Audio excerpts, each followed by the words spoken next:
사랑스러운 강아지와 함께 산책하고 휴식을 즐기며 보내는 평범한 나날들.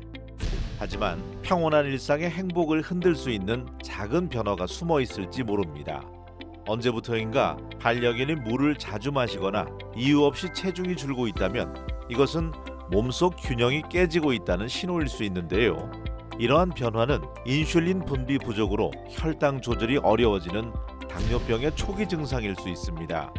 제때 관리하지 않으면 백내장과 신장 손상은 물론 저혈당으로 인한 응급 상황까지 초래할 수 있는 위험한 질환, 강아지 당뇨병에 대해 알아봅니다. 안녕하세요. 토크닥터펫 이수민입니다. 오늘은 수의사 한진수 선생님과 함께 강아지 당뇨병에 관한 이야기 나눠봅니다.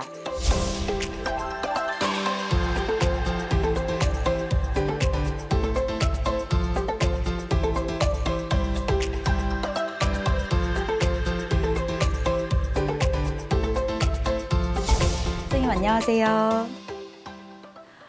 네, 반려견을 키우는 분들이라면 한 번쯤 걱정하셨을 질환이 바로 강아지 당뇨병인데요.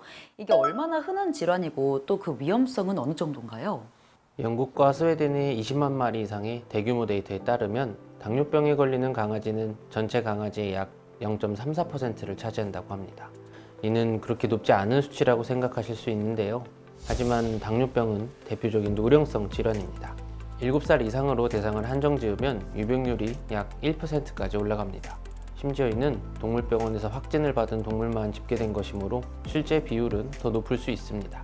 또 1995년에는 강아지 1000마리당 당뇨로 새롭게 진단받는 동물이 1.3마리에서 2006년도에는 2.8마리로 2배 이상 증가했습니다.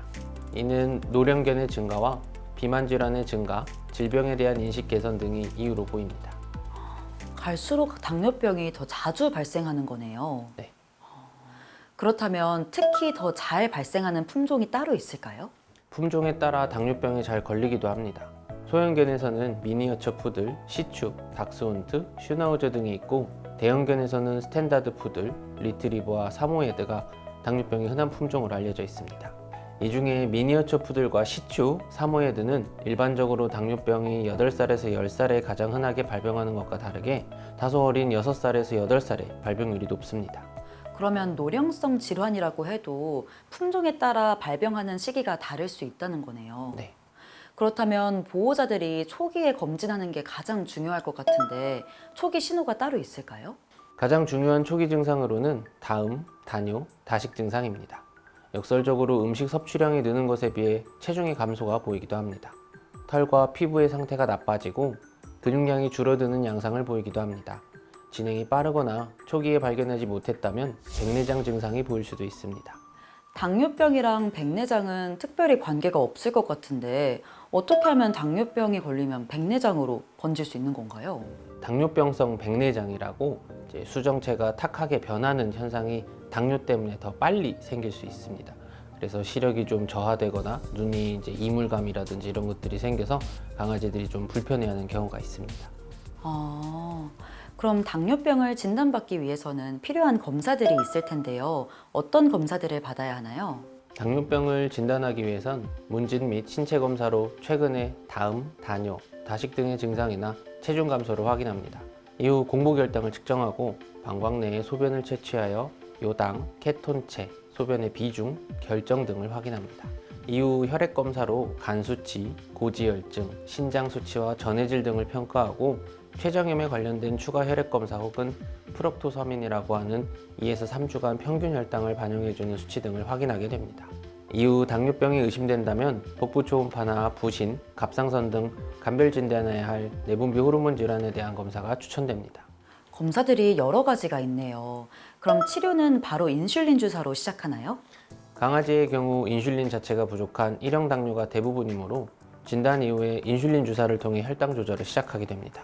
강아지의 상태와 생활 습관에 맞춰 적합한 인슐린으로 공복 혈당을 150에서 200 정도를 목표로 하고 치료를 시작합니다. 하지만 인슐린 주사로만 치료하는 것이 아니라 식습관 및 운동을 반드시 병행해야 인슐린 투여량을 최소화하여 저혈당 쇼크가 오는 것을 방지할 수 있습니다. 선생님, 사실 당뇨병이라고 하면 합병증이 더 무서운 질환인데요. 강아지들도 주의해야 할 합병증들이 있을까요?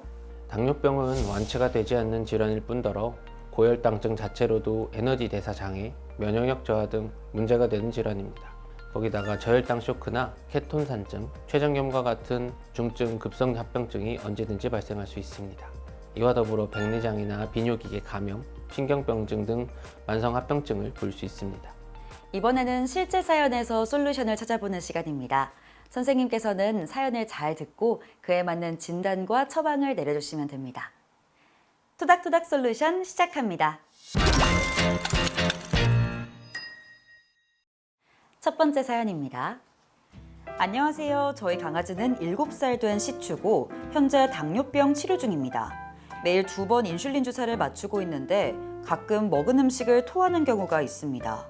며칠 전에도 그런 일이 있었고 이후로 잘 먹지 않는데요. 이런 상태에서도 인슐린 주사를 맞춰야 하나요? 라는 사연인데요. 당뇨병 치료를 받고 있으면 잘 먹지 않거나 토하는 경우가 있는데 이런 경우 인슐린 주사는 어떻게 해야 하나요? 밥을 먹고 나서 인슐린 처치 후에 구토를 하게 된다면 일단 바로 음식을 다시 급여하는 것은 의미가 없습니다. 대부분은 바로는 밥을 잘 안 먹기 때문입니다. 만약 연소혈당 측정기를 몸에 부착하고 있다면 최대한 짧은 간격으로 혈당을 체크하여 저혈당을 대비해야 합니다. 혈당이 급격히 떨어진다면 소화 흡수가 매우 빠른 고칼로리 습식 사료 혹은 설탕물 등을 준비하고 응급 상황에 대비해 병원에 내원하는 것이 좋습니다. 만성 구토로 식사량의 기준의 50% 이하로 줄어들면 인슐린 용량을 50% 감량에 투여하고 식사를 거부하면 인슐린 처치는 하지 않는 것이 좋습니다. 이런 경우에는 검사를 위해 동물병원에 내원해야 합니다. 사실 보호자도 사람인지라 인슐린 주사를 깜빡하고 못 맞추는 경우도 있을 것 같아요. 만약에 못 맞춘 걸 알았다면 그 시간에 바로 맞추는 게 나을까요? 아니면 다음 시간을 기다리는 게 나을까요? 인슐린 주사 시간을 깜빡하였다면 확인해야 될 것이 2가지가 있습니다. 첫 번째로는 시간이 얼마나 경과했는지와 현재 혈당을 확인해야 됩니다. 원래 처치 시간으로부터 2시간 내외라면 즉시 정량을 주사하고 2시간에서 4시간 이내라면 혈당을 확인한 후에 기존 용량의 50%만 주사 가능합니다. 그리고 4시간 이상 경과했다면 주사하지 않고 다음 처치 시간까지 혈당을 확인하며 대기합니다.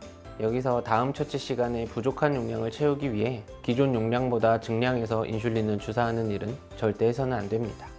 보호자들이 조심해야 될 부분들이 꽤 많네요. 그럼 이어서 다음 사연입니다. 안녕하세요. 저희 강아지는 8살 된 골든 리트리버고 2년 넘게 당뇨병 치료를 받고 있습니다. 먹이는 것도 조심하고 매일 인슐린 주사를 맞추고 있는데요. 병원에 자주 갈 수 없는 상황이라 당뇨 관리가 잘 되고 있는지 항상 불안하고 걱정이 됩니다. 관리가 잘 되고 있는지 확인하려면 어떤 점을 살펴봐야 할까요? 라는 사연인데요. 이 사연자 같은 경우에는 병원에 자주 갈 수 없어서 불안할 것 같아요. 혹시 집에서 당뇨 관리가 잘 되고 있는지 확인할 수 있는 방법은 없을까요? 네, 있습니다. 사랑용으로 개발된 피부에 부착하는 연소혈당 측정기를 사용하여 매번 번거롭게 주사침을 찌르지 않아도 손쉽게 혈당을 측정할 수 있습니다. 실제로 모든 당뇨 환자에서 강력하게 권장되는 방법입니다. 주사침으로 계속 혈당을 측정하면 감염의 위험이 증가하고 강아지의 거부 반응이 심해 정확한 혈당 측정이 어렵습니다. 연소혈당 측정기는 1회 부착 시 2주 동안 추가 체열 없이 현재 혈당과 혈당 변화 곡선을 관찰할 수 있어 당뇨 관리에 아주 중요합니다. 그럼 보호자들도 이 연속 혈당 측정기를 쉽게 부착할 수 있나요? 네, 크게 어렵지 않아서 쉽게 부착하실 수 있고 연동된 스마트폰을 통해 쉽게 관리가 가능합니다. 장점이 굉장히 많네요. 그럼 강아지들이 이걸 부착할 때 아파하진 않나요? 약간의 통증이 있기는 한데 이제 바늘이 엄청 두껍거나 크지는 않아서 약간 따끔한 정도로 생각해 주셔도 됩니다. 많은 도움 되셨나요? 지금까지 토닥토닥 솔루션이었습니다. 이번에는 퀴즈를 풀면서 강아지 당뇨병에 대해 더 재밌게 알아보는 시간입니다. 건강상식 능력고사 시작합니다.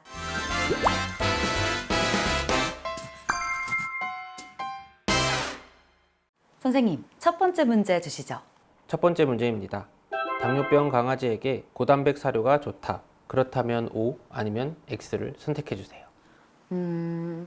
당뇨병 환자들은 먹는 거 하나하나가 굉장히 중요할 것 같은데 고단백이라고 마냥 좋진 않을 것 같아요. 그래서 저는 X 하겠습니다. 네, 정답은 X입니다. 당뇨병 환자는 근육량이 부족해지는 경우가 많습니다.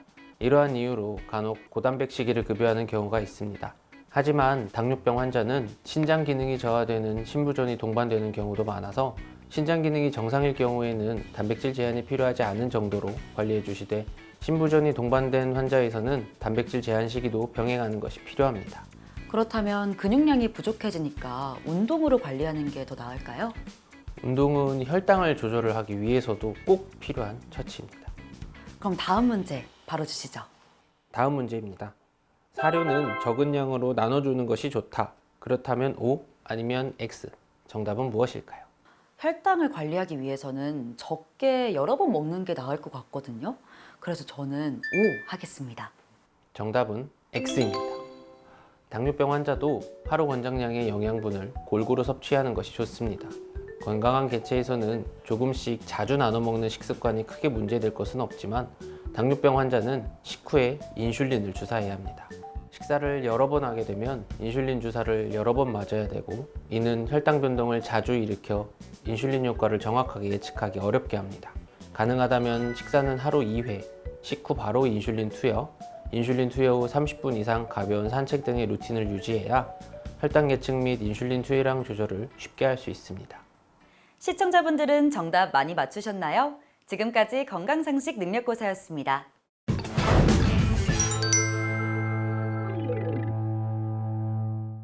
선생님, 당뇨병은 사람뿐만 아니라 강아지들에게도 평생 관리해야 될 질환인 것 같은데요.